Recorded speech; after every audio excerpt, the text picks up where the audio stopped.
Hi, I'm Kathy. I'm back again. In one of my previous videos, I talked about how to play with more even fingers on Tafanel Gobert number 4.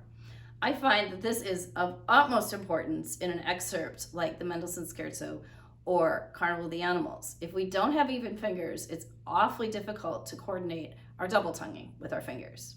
So in something like Mendelssohn Scherzo, I think the most important first approach is to examine our fingers. The easiest way to do that is under a slur. So I would play the first part of it just under the slur, more or less up to tempo, or whatever tempo you feel that you can effectively play basically evenly.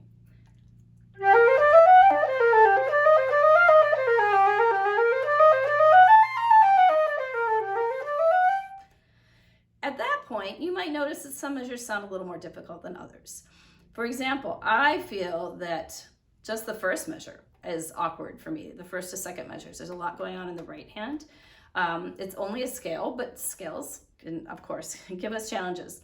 So I would take a measure like that and pull it out of the music and use my various woodshedding techniques. I'll run through them quickly, although each variation you should repeat many times.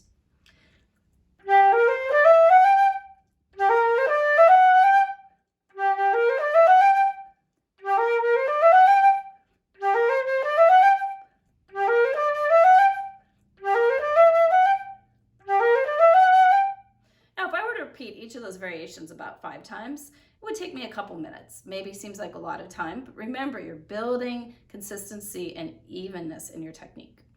The next thing I would do is to transition to double tonguing, but I would play with very long double tonguing. And again, the most important thing is keeping a beautiful sound no matter what variation you play.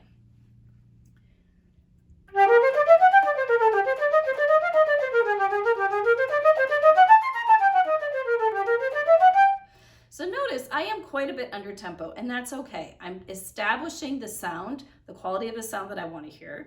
I am listening very carefully to my finger evenness, and I'm keeping in mind what sort of tongue stroke I like to use. I find it easiest to have my tongue very far forward and have minimal motion inside of my mouth. At the same time, I'm thinking legato, believe it or not, and tonguing as lightly as possible. I found this is the best way to keep and guarantee a really beautiful quality of sound. The next thing I would do is implement all of those same woodshedding techniques with a double tongue. I won't take you through all of them, just the first 2.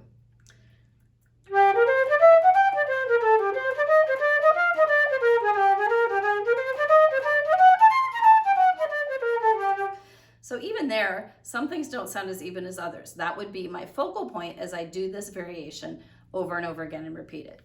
By the time I've done all, in this case, 8 variations, 6 movable fermatas and the 2 ways of uneven, I might go back and just sort of evaluate if it feels better, where my problem measures and areas still are, and drill those measures again in the same way.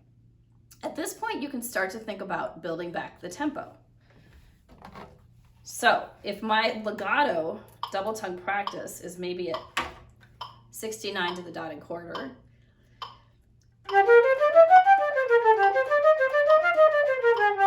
or maybe even a little bit slower, I could maybe move the metronome up to 76 and see if I can keep the same beautiful quality of sound, again legato tonguing and really even fingers.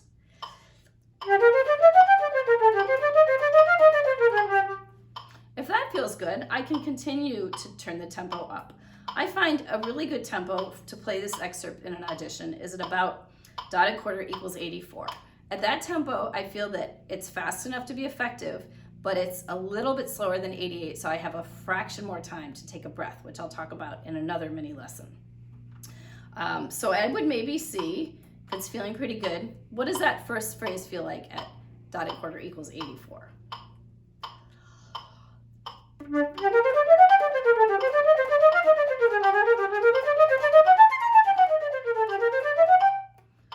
If it feels good, then I can move on to the next section.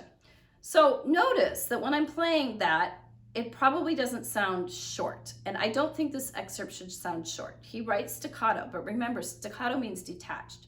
In order to have a really beautiful sound in the low register when you're playing staccato, you need to play these, think of these notes as being legato notes. The more you speed up the tempo, the more detached the notes will sound. It's just an effect of physics. So I would apply these same techniques throughout to develop a really even playing.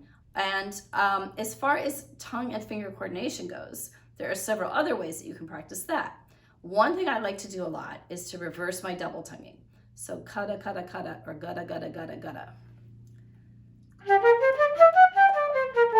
Takes a little bit of concentration, but it can be really effective for learning how uneven your double tonguing is. If on a single note you find that your double tonguing is uneven, then it's important to try to practice for even double tonguing before you play an excerpt like this. I hope that's helpful. Please contact me if you have questions or thoughts or would like me to teach a mini lesson on another topic. CatherineCaroli@gmail.com. Thank you.